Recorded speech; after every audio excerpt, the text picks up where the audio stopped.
దివాళీ వెలుగు కోసం చూస్తున్నారా? అందరూ వెతుకుతారు, లైట్స్ పెట్టుకుందాము, సెలబ్రేట్ చేసుకుందామని.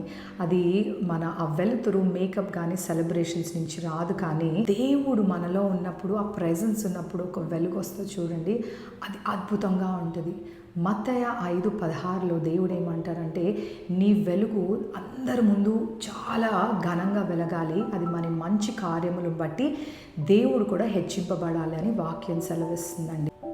దివాళీకి మనం ఎలాగైతే ఇంటిని డెకరేట్ చేసుకొని ఉన్న చెత్తంతా క్లీన్ చేసుకొని ఎలా చేసుకుంటామో నీట్గా, అలాగే దేవుడు అంటున్నాడు మన హృదయాల్ని మనము బిటర్నెస్ నుంచి, జెలసీ నుంచి, ప్రైడ్ నుంచి ఇవన్నీ క్లీన్ చేసేసుకొని దేవుని యొక్క ఆత్మను మనలో నింపుకొని ఆయన జాయ్ అండ్ పీస్తో మనము నిండి ఉండాలని దేవుని ఆశ అండి. ఇదంతా ఎప్పుడు జరుగుతుందంటే దేవుని వాక్యానికి ఆయన అలైన్మెంట్తో ఉన్నప్పుడు. అయితే ఈ దివాళీ మనం ఉట్టి క్యాండిల్స్ వెలిగించడం కాదు, కానీ నిజమైన వెలుతురుని, దేవుణ్ణి మన జీవితంలోకి ఇన్వైట్ చేయాలి. అదే నిజమైన వెలుగు.